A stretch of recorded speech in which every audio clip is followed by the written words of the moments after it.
Au nom du Père, du Fils et du Saint-Esprit. Amen. Chers frères et sœurs, nous avons entendu parler de la manne dans le désert et nous utilisons même ce terme pour signifier qu'il ne faut pas s'attendre à ce que des choses nous descendent du ciel, comme cette nourriture miraculeuse qu'était la manne. Les Hébreux avaient été sortis de l'esclavage en Égypte de manière plus que prodigieuse. Les plaies d'Égypte, la séparation de la mer Rouge, etc. Et malgré toutes ces extraordinaires marques d'attention divine, lorsqu'ils se retrouvèrent dans le désert, ils se mirent à protester d'une manière provocante et amère. Si seulement nous étions morts de la main du Seigneur en Égypte, lorsque nous étions assis près de marmites de viande et que nous mangions notre pain à satiété. Il est vrai qu'ils protestaient auprès de Moïse et d'Aaron, mais au fond, c'est contre Dieu qu'ils se plaignaient. Et que fait Dieu? Malgré la brutalité du peuple élu, il lui montre une fois de plus son amour et sa merveilleuse puissance. Voici la réponse que Dieu envoie par l'intermédiaire de Moïse à ce peuple méfiant. Dis-leur de ma part, le soir, ils mangeront de la viande, et le matin, ils seront rassasiés de pain, afin qu'ils sachent que je suis le Seigneur leur Dieu. Imaginez la scène. Le soir, le camp était rempli de cailles, et chaque matin, le sol était recouvert d'une sorte de neige qui servait de pain. Dieu leur a donné la nourriture matérielle dont ils avaient besoin pour survivre à la traversée du désert. Cette attention bienveillante de Dieu est ce qu'on appelle en théologie la divine providence, grâce à laquelle il nous donne non seulement de la nourriture, mais aussi tout ce dont nous avons réellement besoin. Dieu connaît tous nos besoins mieux que nous les connaissons nous-mêmes et en prend vraiment soin, même si nous les attribuons souvent à la chance ou au hasard. Mais alors, pourquoi la faim sévit-elle dans certaines parties du monde? Pourquoi y a-t-il eu et y a-t-il encore des gouvernements oppressifs qui ne veillent pas au bien de leur peuple? Le problème est que, pour exercer sa divine providence, Dieu veut que les êtres humains collaborent librement à la réalisation de ses plans. Et en cela, nous échouons beaucoup. Les uns parce qu'ils causent les maux, les autres parce qu'ils n'essaient pas de les atténuer et d'y remédier. Saint Augustin nous enseigne que Dieu, infiniment bon et tout-puissant, ne permettrait pas les maux si ce n'était parce qu'il est si puissant qu'il peut faire sortir le bien du mal.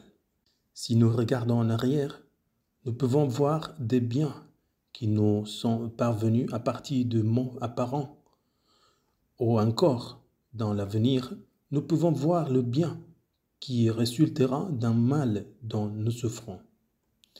Le problème, c'est que la perspective de Dieu étant une perspective d'éternité, nous ne la saisissons pas bien.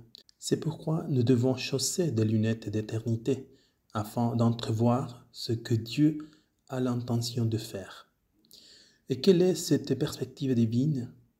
Dieu fait et gère tout en vue de notre salut éternel. C'est pourquoi nous avons parfois du mal à voir quelles sont les voies de sa divine providence. La divine providence est un mystère dont nous aurons la pleine compréhension lorsque nous passerons dans l'éternité. Nous comprendrons alors vraiment comment Dieu a conduit l'humanité, même à travers les famines, les oppressions, les épreuves de toutes sortes, etc., jusqu'à sa fin ultime, qui est notre salut éternel. Quoi qu'il en soit, c'est Dieu qui prend soin de notre pain quotidien. Une phrase qu'il nous a lui-même appris à dire dans le Notre Père. Les Hébreux ont protesté, bien qu'ils aient vu et expérimenté les merveilles que Dieu a faites pour les sauver de l'esclavage des Égyptiens. Et nous, hommes et femmes d'aujourd'hui, nous continuons à protester sans nous rendre compte de l'action de la divine providence.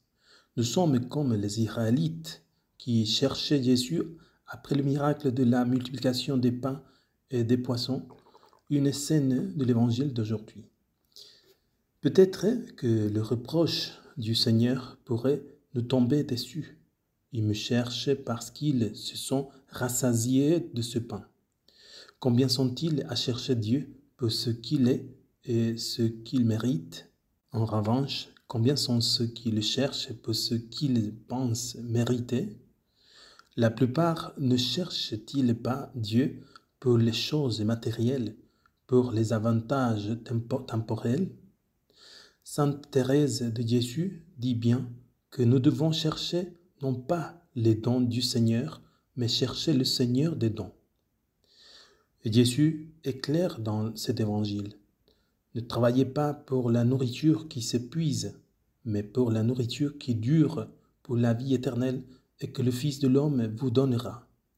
Ainsi, cette nourriture quotidienne que nous demandons dans le Notre Père et que Dieu nous procure par sa divine providence n'est pas seulement du pain matériel, mais aussi et surtout du pain spirituel. Les Hébreux se nourrissaient de la manne dans le désert.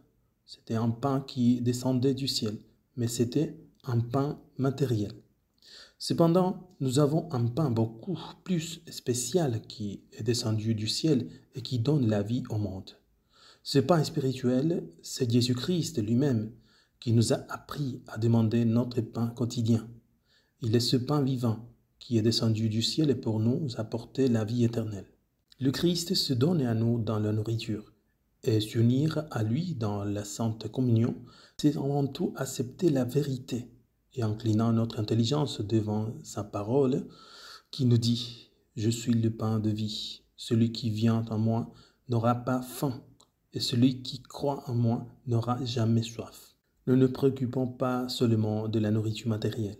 Le pain matériel est nécessaire à la vie du corps, mais le pain spirituel est indispensable à la vie de l'âme. Dieu nous fournit les deux. Dieu a fait en sorte que le pain matériel, qui est dépourvu de vie, ne se tienne et préserve la vie du corps.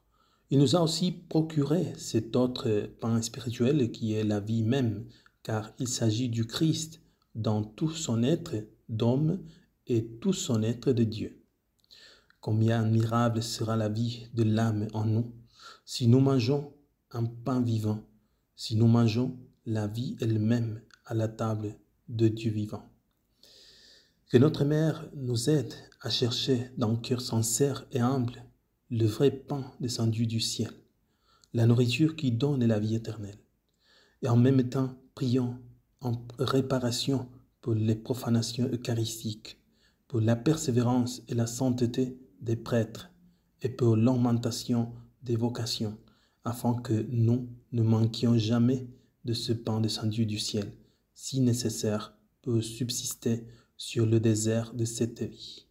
Au nom du Père et du Fils et du Saint-Esprit. Amen.